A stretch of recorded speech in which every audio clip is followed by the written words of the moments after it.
page 239, Jessica, and she is the new girl. But how is this bad? Isn't that one of the reasons he was so special? Because he gave us those chances? Don't use past tense, honey. He is special. Fine, I said, annoyed, but glad to talk about him in the present. But isn't it? I was annoyed because I didn't want the conversation slowed. I wanted answers. I cracked my window, suddenly hot. I let the wind hit me in the face. It is indeed one of the reasons he's special, but in the end, you're still just kids, and asking you to assume that much responsibility isn't fair. You can't be expected to handle it all the time, so that's why it's his fault. My mom spoke so calmly. I knew she was trying to keep me from getting too upset. It's his fault for asking us to act like adults when we're just kids, I said, restating Mom's argument. Whereas if he had taken the responsibility out of our hands by making us stop playing rough, then there probably never would have been a snowball thrown. I looked at Mom. That's right. Exactly, she said. Well, I think that makes about as much sense as Dad and his airheaded bimbo. The car swerved. Mom was in shock. We hadn't spoken about Dad in a while, but he and his stupid girlfriend boiled to the surface of my upset feelings. Plus, I have a strong vocabulary and could have probably selected a nicer word for her, though I doubt I could have chosen a more accurate one. So now if Mr. Terupt gets better, he's going to get in trouble. Is that right too? Not necessarily, Mom said. And watch your language. Besides, to say airhead and bimbo is a bit redundant, though I'll agree. The new woman in your dad's life is a real floozy. The car slowed, and Mom pulled into our driveway. She put the car in park and turned it off. I undid my seatbelt. Jessica, I've spoken to Mrs. Williams and to some of the other parents and adults at school on several occasions. We've been talking because we're worried about how you're dealing with all this. Nobody wants to see Mr. Terupt get in trouble, including Mrs. Williams and the school. Everyone knows he's a good teacher. We all just want him to get better. Mom leaned over and gave me a hug. I hugged her back. You know, Terry told me the other day that Anna asked her if this situation is her fault. Anna's fault? I said. Of course it isn't. Exactly, Mom said. And I hope you know what happened between your father and me is not at all your fault either. I needed to hear that. I hugged her again, but I didn't say anything because talking would have made me cry. And Mom was quiet too. I think for the same reason. Quiet love filled our car. Now it's June, and it's Jessica, the new girl. Final act, scene 1. Welcome to the last day of school, where there's music and movies and games, singing and laughing, and smiles all around, cake and cookies and fun for everyone. At least, this is what the last day of school is supposed to encompass. Ours didn't. Crying wasn't anything I had ever experienced on any last day of school, but crying was what I felt like doing, and I know I wasn't the only one. We had held tremendous hope for our teacher to be with us by the end of the school year, but he wasn't. I kept wondering about the Mr. Terupt I don't know. I've thought a lot about it since the day in the waiting room. Everyone likes Mr. Terupt, but nobody is that close to him, except for Miss Newberry. But even she hopes to get closer. Part of me thinks that it's not just him they're all concerned about, but us too, because they know we're the ones who are really close to him. But how can I even say that or think that when I don't truly know him? Maybe it's because it doesn't matter how well we know him. We love him. I haven't talked to anyone else about this, not even my mom, but I want to. But what's the point? He's not here. Mr. Terupt didn't make it. The next chapter is Alexia, the queen bee. I went to see Teach last week, and like the nurses said, they were doing something and that I had to come back. I was mad. but I didn't really think anything was up. Now I'm beginning to wonder if maybe something's going on. Mrs. Williams and Miss Newberry are definitely acting strange. Like, Mrs. Williams is way too perky, humming to herself and talking with silent nods to Miss Newberry, who's been poking her head into our room one too many times today. I'm beginning to wonder if Teach woke up and, like, they've been keeping it a secret so they can surprise us. I'm telling you, something is up. The next chapter is Danielle, the pushover. Dear God, I don't want to be mad at you, but I am. You haven't listened to my prayers. If you had, Mr. Terupt would be here. We need him. Why don't you give him back to us?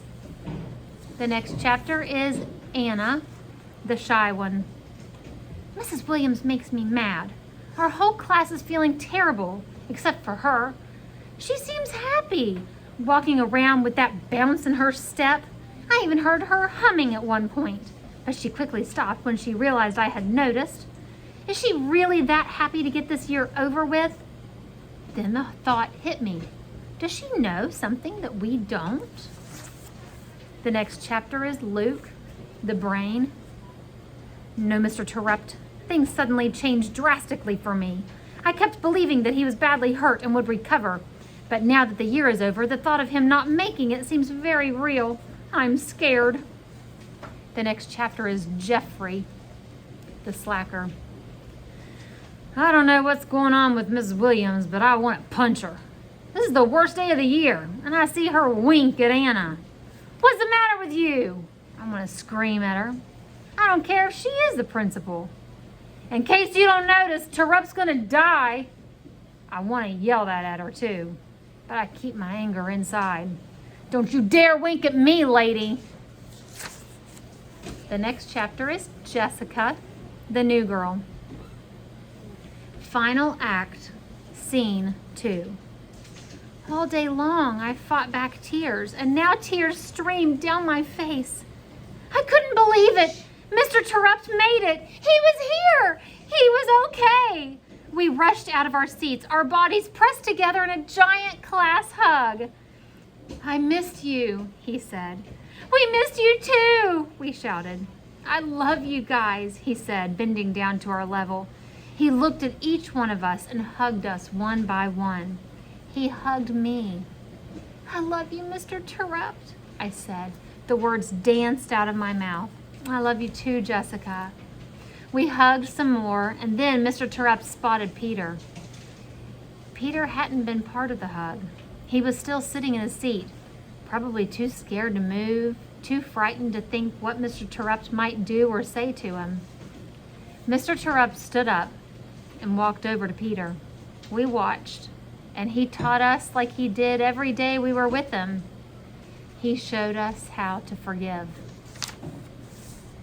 The next chapter is Luke, the brain. Mrs. Williams spoke up. Boys and girls, I do have one announcement before I leave you with your teacher. She smiled. The board has agreed to decide and has decided that next year will be an experimental year. We're going to try looping in one classroom. What's that? Anna asked. Looping is when a class and the teacher move on to the next grade together, Mrs. Williams said. It got quiet fast, real quiet, hold your breath quiet. Was everybody wondering the same thing? I looked around. Jessica smiled and nodded at me. Boys and girls, next year your class will be looping, Mrs. Williams said. With Mr. Terupt? Anna asked. Yes, Mr. Terupt answered. We jumped and screamed and hooted and hollered. I saw Mrs. Williams heading toward the door. I ran over to her. Mrs. Williams, I said as she was about to leave. She turned around. Yes, Luke. Thank you, I said. Then I felt a sudden quietness behind me. The rest of my class stopped and took notice of Mrs. Williams.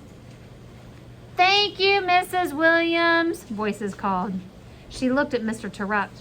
I was close enough to hear her say, There's magic in this room with you here, Mr. Terupt. Magic. She hugged him and left. That part always makes me want to cry. Alexia, the queen bee. Teach made it. He showed up on the last day with no warning. It was the biggest surprise ever. Everyone ran over and hugged him.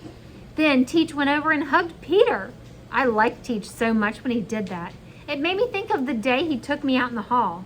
Teach knew how to be nice. He didn't say one thing and do another. Not Teach. After things calmed down, I went up to him. I've been being nice now, Teach, I said. You'd be proud. You've always been nice, Lex, he said. You just figured out how to show it. But you're right. I'm very proud of you. I can't wait till next year, I said. I can't wait either. I've missed you. Then I hugged Teach again. I love you, Teach, I said. I love you too. So now it's wait till next year. And I can't. The next chapter is Jeffrey, the slacker. Sometimes school can actually be great. And next year's gonna be just that, because Terupt's back. I didn't think he was gonna make it. I thought he was gonna die, like Michael did. I tried to help Michael, and it didn't work. I don't know if I helped Terupt at all, but he made it. I ran and got help when he fell down in the snow. I ran inside and got the nurse and made them call 911 and got Mrs. Williams. I did that. Was that enough? I watched Terupt hug Peter. He didn't blame anyone. Jessica told me that it wasn't my fault that Michael died. Maybe you just do the best you can, because you can't control what happens in the end. I guess it's okay to hope for things. Sometimes it works out. Slowly, I'm getting my mom and dad back. There isn't silence between us anymore, though they still don't talk to each other very much. Mom is out of her pajamas, but never out of the house. That's okay for now. She's starting to try to get better, like me and Dad. I hope things get better between them. I miss my brother, but I'm real glad we got Terupt back. And I think I've found some reason for all of this. I never would have been the one to break the silence between me and Mom and me and Dad if it weren't for Terupt's accidents. I wanted so bad to tell him how much I loved him, and I didn't know if I was going to get the chance when he was in the coma. And that was when I knew I didn't want to miss the chance with my parents. So I broke the silence. I'm glad too. I'm happy. The next chapter is Anna, the shy one. The last day turned out to be great. Mr. Terupt made it. I've never felt so happy. My throat, my heart, my belly, they all burned with happiness and probably relief too. And then we found out about this looping thing, and I felt the good hurt inside all over again. Bus 9! Bus 9 is now loading. The call came over the speakers. See you soon, Mr. Terupt, I said. I ran over and gave him another quick hug. Have a good summer. You too, Anna, he said. And Mr. Terupt, I looked up at him, and he looked down at me. I think Miss Newberry might have the hots for you, in case you're interested. I smiled. He smiled back. Matchmaker Anna, thanks for the tip. Bus 9, last call for Bus 9, the loudspeaker announced. I hurried out of the room, 202, with my head held high. I never made it to Bus 9, though. I got downstairs to the lobby and ran into Mom and Charlie. Hey, kiddo, Charlie said. Hi, guys, I said. Are you here to pick up Danielle, too? She's still upstairs. I barely got those words out of my mouth before I saw the answer to my question.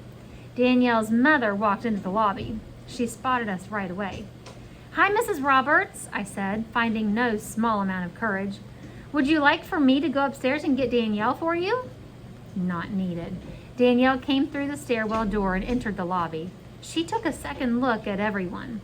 Then she and I exchanged a knowing glance, bracing ourselves for whatever came next. There would be no disappointments on this day. It was a day of happiness and celebration. Hi, Mrs. Roberts, Mom said, offering her hand to shake. I'm Terry Adams, and this is my daughter, Anna. We didn't meet properly at the hospital. We'd love to have you and Danielle come over this afternoon, maybe for a cup of coffee or tea and some hangout time for the girls. The ball lay in Mrs. Roberts' court now. I let my breath out when I saw her shake my mom's hand. Please call me Susan, she said. Danielle and I would be happy to come over. She glanced at Danielle, who nodded excitedly, but without hiding the shock on her face. Then Mrs. Roberts looked at Charlie. Mr. Terupt came into the lobby at some point during all this and gave Danielle and me a thumbs up sign. It was as if he knew the whole story. Did he? We waved goodbye to the best teacher in the whole wide world. The next chapter is Danielle, the pushover. It started with an old friend, Alexia, who wasn't really a friend. In this case, the new girl, Jessica, whom I liked but was told not to like. Somewhere in between, I became friends with Anna. We worked in the collaborative classroom and had this huge Ramadan project. And that old friend, who I figured out wasn't a friend at all, was kind of on her own. I had Jessica and Anna. Then the accident happened. While Jeffrey ran for help, I held Mr. Terupt's head, putting my hat and coat under it so that it wasn't lying in the cold snow. I went to visit Mr. Terupt in the hospital with Jessica and Anna and found an old friend there. Alexia was Lexi again, except new and improved. James left, but he made us see Peter again. And then we played the wait and see game until today. Today, Mr. Terupt came back, and then we found out that we're looping, and we'll get to be with him again next year. I can't wait to tell Grandma the news. She's the one who helped me when things got tough, and she said a lot of prayers for us. I don't think I'll tell Grandma about the end of the day news, though. I'll leave that up to Mom. I just wished Anna a great summer and watched her head out of the classroom to catch her bus when Mr. Terupt said, Danielle, I see your mother walking across the parking lot. He was looking out the window. She must be here to pick you up. Okay, thanks, I said. I grabbed my stuff. Have a great summer. I can't wait for the fall. Bye, Danielle, he said. I ran over and hugged him once more. I'm so glad you're back, I told him. I let go and looked in his face, then hurried downstairs. I got to the lobby and saw everyone. Mom, Charlie, Anna, and Terry. Was Charlie with Mom or Terry? Oh boy, I thought, but things worked out. Mom shook Terry's hand and accepted her invitation for coffee. Mom looked at Charlie after, but didn't say anything or make any sort of face. She was going to try really hard for us. As we were leaving, Mr. Terupt gave us a thumbs up sign. How long had he been watching? How much did he know? Dear God, it's Danielle down here, full of love. Thanks for giving me my teacher back, and again for next year. And thanks for helping my mom give Terry and Anna a chance. Maybe now you can start to work on Grandma. She's going to be a lot tougher to persuade. Amen. P.S. I'm sorry I got mad at you. Peter, the class clown.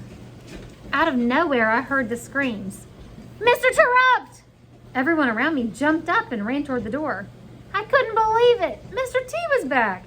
I started crying. Mr. T was alive and he was here.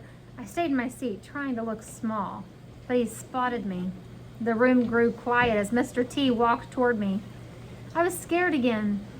Mr. T got down on his knees and looked directly into my eyes. Then came the best hug I've ever felt. Mr. T wrapped his arms around me and gave me a huge squeeze. I squeezed him back as tight as I could. My body shook and I sniffed my snotty nose. It's okay, Peter, he whispered in my ear. I forgive you. Suddenly, I felt lighter, a lot lighter. The next chapter is Jessica, the new girl. Final act, final scene. I've realized something. It's not California I long for anymore, or even Dad. It's 6th grade, and another year with Mr. Terupt. I want to ask him about his family and tell him to let Mrs. Newberry get close because she truly cares about him. But now isn't the time. There will be lots of opportunity for that when school starts up again. I need to enjoy this curtain call. I've read a lot of books, but I think ours is a great story, and I know Mr. Terupt would agree. It's a happy ending. The last little chapter is Luke, the brain. I remember thinking, 6th grade. We're going to be in 6th graders. And Mr. Terupt is going to be my teacher. Our teacher. I thought of Mrs. Williams' word, magic. I looked at Mr. Terupt sitting with some of my classmates, and I thought, she's right. There will be magic. He's my teacher, the dollar word man. Terupt. Dollar word. The end.